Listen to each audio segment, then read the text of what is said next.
Hello, amateurs, and welcome to another episode of Hot Topics. And I've got Towner here with me today. Towner, how are you? Yeah, all good, mate. All good. Excellent. Now, we are going to be talking about England's playing style. And this came after a conversation that we had kind of a couple of games into the Six Nations. And you've got some opinions, Towner. I'd love to hear them. What do you think England should be doing? Well, I wouldn't say they're particularly strong opinions because I'm not sure I care that much. I used to care more. I care less now as I get older. Um, I think I just got a bit. It's just a bit dull, isn't it? I think that's the problem with England, and everyone takes it so seriously. I guess it's international rugby and people's livelihoods, but they all take it so seriously, and I think the that's part of the problem. And I think all these journalists and commentators and that sort of stuff, they've got this slightly romantic notion of England being this kind of tier one physical, like monstrous kind of pack beating type group of players. A bit like what is it, the 2003, that New Zealand, the White Hawks on steroids. And I think people just cling to that we are some sort of modern day steamroller of an international rugby team. We're just not. We just don't have those players. Like, we used to have, when the Vunipolas are on form and, there's some big old units and I guess the Delalios and that sort of stuff, but we're just not. And that's the bit that frustrates me. Everyone sort of hankers after that. And I think it just means we end up like lording over people like Ellis Genge and Lewis Ludlam, who sort of catch the ball and run into contact and, they don't get knocked backwards. And we go, oh, that was good. And they make all their tackles and we go, well, that was great. But it's all just a bit dull, I think, and it doesn't really win us matches either, which is which is kind of the other thing, right? And it used to be that we could run pretty hard and like knock people over on the gain line or knock them back if we're in defence, and that did win us matches. It doesn't anymore, and it does sort of win matches for South Africa, right? We saw that, they did that in the 2019 final. They just hit us harder. So I just think it's the as they say, wasn't it, the definition of madness, isn't it? You keep doing the same thing, expect a different result. And I just think lording after these guys who take a ball off a scrum half and run into contact and they make half a yard, and then we do it again, and then we set up for a box kick and give the ball away. It's both dull, it's boring, it's not it's too serious, and it doesn't actually work. So I think for all those reasons, I would advocate doing something different. Okay, interesting. I mean, I'm inclined to generally agree with everything you've said. And this kind of goes into the conversation that I had with Barto on here a couple of weeks back about, just England cricket just going after entertainment. And the results have actually followed. So what would you do is the big question. What type of players would you be picking and what type of game plan would you be trying to employ? Yeah, I don't think I'd pick particularly different players, actually. I would just ask them to play different. I think one of the things that I find really interesting, Kyle Sinclair, right?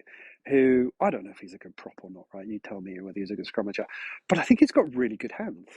Um, if you look at some of the tries that England have scored over the years, a lot of them have come with Kyle Sinclair in that kind of first receiver, standing really flat and just moving the ball through his hands really quickly. And it's amazing because it's a bit like it's the thing that nobody expects, right? The ball hits the tight end prop and he passes it really quickly, and it's odd that people don't expect it, even though Carl Sinclair's been doing it for 4 or 5 years. But when it happens, like all these other big defenders run at Carl Sinclair, and it creates so much space everywhere. And so you've got people like Sinclair and Jamie George, even Ellis Genge has got really good hands, and we just don't. And when we do use them, everything gets opened up, and I find it really fascinating, the idea that defenses expect certain things of certain players. They always have, they will do. So if you put Marcus Smith at first receiver, they're going to expect hitch kicks in long passes, and if you put Carl Sinclair or certainly Ellis Genge, they're going to expect him just to run as fast as he can into the nearest person. And so when they do something slightly different, and I'm not advocating Marcus Smith whilst taking into contact, but when these big forwards actually can get the ball through their hands, it just makes you a completely different attacking team. It changes the whole. It changes the whole kind of concept and the focal point of the attack, and actually, it's quite a tough skill. I've as I said, when you play in that first receiver position, you stand very flat to the attacking defensive line. It's quite a nervy position, especially on a wet day or whatever. But when you can and you get the ball through your hands, amazing. And I think that what those first, just being a bit technical, all those first receivers do, they tend to catch the ball and then they turn back into it. So they sort of turn back to the ball and then they pass the sort of the pullback pass with their back to the opposition, right? But when you get really skillful players who can do the pullback pass but still with their shoulders facing the opposition, that's game changing, right? And you know, when you've seen it really amazingly with Farrell and Ford did it. Like there was a couple of seasons, certainly when we got that run to the World Cup final, right? That just for whatever reason, defenses just cannot cope with it. And so I just think like that in of itself, I think changes a lot of the scope. I think if you looked at you know, other than that, the one run Lewis Ludlam did when he set up where he scored that try, when he was out wide, when he didn't bite in, right? I think every time Lewis Ludlam got the ball, he just ran into the first bit of contact he could find. And I think probably 9 times out of 10 that Ellis Genge got the ball, that's what he did. Mario Toge, the same. And so I think that it's not that they haven't got the ability. I think it's the game plan. I think you have to just play that. And I think that you have to be a bit braver to do it, like in your own half.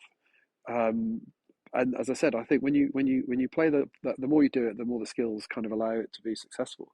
And I think it changes the game. I think that every good attacking play that England have had, and actually you look at most of the other international teams or any high functioning team, look at Leinster and Ireland in particular, like their ability to get the ball through that first receiver standing flat and out the back changes the pattern of the play. So yeah, it's quite a long answer, but basically with a very simple point to it. Yeah, I mean, I think I'll go back to something you said right at the start of that, which was nobody expects it. And I think you need to do more of that in rugby, in attack, to break down defences. And I agree, England are just so predictable, and they haven't got the players of the bulk and the size and the power currently to execute that kind of game plan. I'm glad you picked up Ireland there, because I think they're a great example of a team that have probably got similar physical characteristics to England now. You know, England are probably a similar sort of size.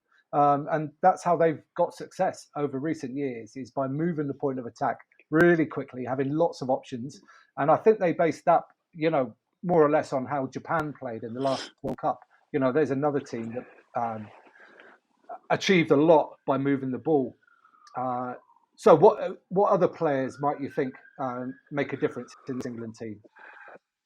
Well, again, I think it's the players they've been picking, whether it's Ollie Hassel-Collins or who's the young lad from London Irish, whatever, I can't remember his name. Arundel. What is his name?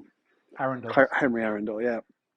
You know, we picked them. I mean, we picked Henry Arundel against Scotland. He came on against Scotland, I think, for 20 minutes, right?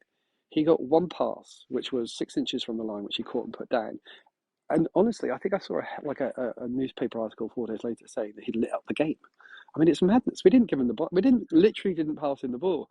And I think this is one of the other things, is if you're struggling to get over the gain line, right, by running one out rugby into, you know, some monstrous defence, you know, I think getting over the gain line like 40 yards from the breakdown, like onto the wings, is not quite as good as getting 5 yards over the gain line in and around a ruck. Clearly, it opens up things more than getting 5 yards over the gain line.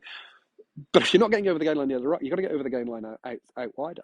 And I think that if you put the ball out to these guys, you're not expecting too much of them, but they're going to get you 5 yards over the gain line because they're just big or quick or elusive or whatever. And then it comes down to having a game plan and a group of very fit forwards or a team that can kind of react to that. But as I said, I think if you want to go forward and you can't get through the midfield, then you just have to put the bit one. And you and I chatted about it. You know, Bristol sort of did this to the extreme, didn't they? 2 years ago, I think, in that team, and to an extent they still will. You know, when they want to play that way, and they finished top of the Premiership, I think, didn't they? I mean, yeah. I think they lost in the semi-final to Harlequins, but they won the regular season. So you can't say it doesn't work in a kind of over the long term. It definitely did. And as I said, I think there is just something about we pick all these young players. I mean, Tommy Freeman, I think, is a fantastic player, really good player, and he should be the fullback actually. And Freddie Stewart, for all his bravery, is never going to be an international player because he just doesn't have the pace. He should just cut his losses and convert to an inside centre now. He's a fantastic rugby player, but he's never going to be an international fullback of any standing. And he was shown up in that French game, I think, where he was just, I mean, he was like running through glue compared to some of those other players. So I think, I would put Tommy Freeman at fullback. I think he cuts amazing lines. He sees lines from a long way away. And I think whether Watson, Arundel, Hassel, Collins, whatever, it doesn't really matter. Like, pick these players, give them the ball. So I don't know. I think the midfield doesn't really make a great deal of sense. I think everyone lords over Ollie Lawrence. I don't think he did anything brilliantly. He just did what he does. Right, he runs straight and hard. And I think he hits the lines again. But if you asked him to run that off first phase or off of one pass, it's not going to work. But if you ask him to run that line when the balls come through, pull back off Carl Sinclair standing right in the face of the opposite defence, yeah, he'll do better. So personally, I probably would play Smith with Lawrence outside him and not Farrell. And as much as Farrell's a great player, I think Farrell's a world-class player when he's got world-class players around him. But without that, you can't ignite a team. And we don't have world-class players around him, so we can't pick him. We have to pick Marcus Smith or actually George Ford. I'd potentially pick above Marcus Smith. He's still only, 28? Isn't he? Or 29, George Ford. It's madness. So that's what I do. And then the forwards, as I said, I think by and large, quite like the Northampton guy, Dave Ribbons. He seems to be able to get the ball out of a tackle. But I think we got decent enough players in the pack. We're just using them wrong. We're just asking. They're not the kind of the monsters that everybody seems to think they are. They're not going to dominate another international set of forwards. They're going to have to just play a bit smarter. There you go. You should make me England coach. I think we'll probably win the World Cup. Probably. I mean, I'm going to talk about the Steward thing because it's absolutely brutal because he was one of England's best players of the Six Nations, possibly the best player. Probably was. But I'm inclined to agree with you. Sadly, at really elite level, the pace isn't there. And I do agree. I think he would make an excellent 12 as well, given enough time. Yeah, I don't think he needs that much time. He's got great skills. He's not just a big bloke. He's a strong guy. Right? You've seen the way he carries the ball into contact. And I think he could do. He would end up being a better quality player. He's got strength under the high ball. But I don't know how important that is. I mean, I think my thing about box kicks is the vast majority of them. So I'd say 7 out of 10 do not fall in the right place, right? And are relatively, for any half decent fullback at international level should be taken. And the ones that fall in the right place, frankly, they're 50-50s anyway. Doesn't matter how good you are. Like Freddie Stewart struggles to get the ones that fall in the right place. And look, the science behind box kicks, I'm sure a lot of people have spent a lot of time there. I'm sure they've studied this and the reason they get used, and it's a percentage play. I get it. But this is one of my big bugbears with Jack Nowell. He never chased the box kick, never competed. If you're not going to compete for a box kick, I can't see the point in doing it. I honestly can't see the point in making a kick if somebody isn't going to be competing for the ball in the air. So a lot of that pressure is obviously the ball having to land in a 5 by 5 meter space.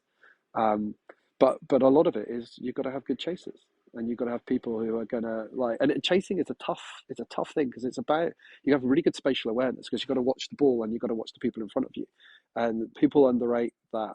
I think it's quite a tough skill, and being fast helps. Because often the point to get to the ball involves running around a lot of other players rather than trying to weave your way through them. But I think that I think the ability under a high ball. I know a lot of forwards. I'm generalising here a bit. Really value the fullback who catches the ball. I was quite good at catching the ball at fullback, but I don't think it was a particularly great skill. I just think it's just something you should be able to do. You should catch the ball, and as I said, if the ball gets put in the right place, a good box kick, you can be the best fullback in the world who's ever played, and it's going to be a 50-50. Yeah. Okay. Now, do you think your ideas are good for the short term, or do you think it should be how England sort of progress, in the medium and long term as well?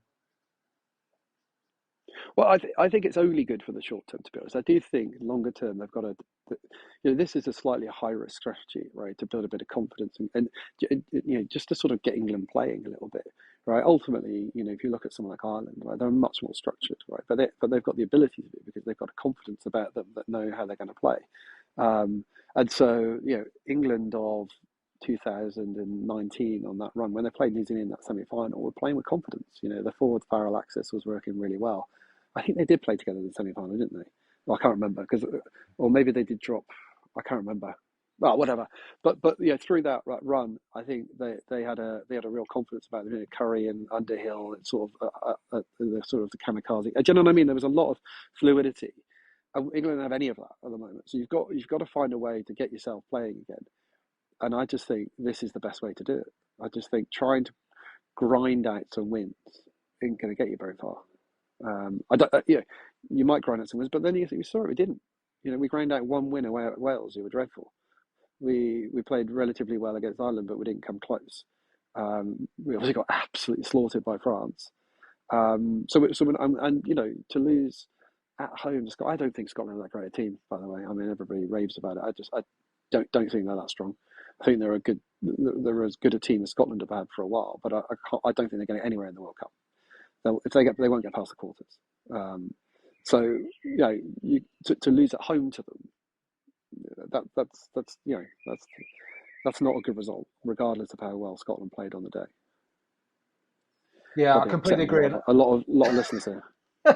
And I think both of the listeners, all two of them. At least yeah. you know, there was a window here running up to the World Cup where they could have just done this, and I don't think any supporters would have complained or moaned or whatever. They'd have enjoyed the entertainment. If we got some wins along the way, it'd have been great, because I don't think anybody really believes that we've got a chance of winning the World Cup. So it would have been a free shot, so to speak.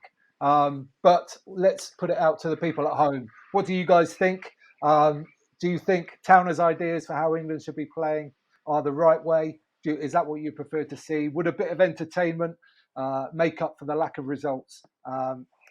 Let us know in the comments below, and we'll see how it goes. Towner, have you got any other sort of closing final thoughts? No. Who would you pick? Who would you pick at 10? I would be picking Farrell, actually. Why? Because I just think he's the best 10 we've got. I think he can run a game perfectly, and I think when he's in a system and players around him that he understands, he's as a good an attacking player as Smith anyway. So, yeah, that's why. That's exactly my point, right? Exactly my point, because he's not. He's not in a system with players around him that can play. So, anyway, I think you've agreed with me, Timmy, which is a really nice way to end the chat. I basically have, yeah, I do agree. Okay, so if you've enjoyed this show, click the thumbs up button for me below and subscribe if you haven't.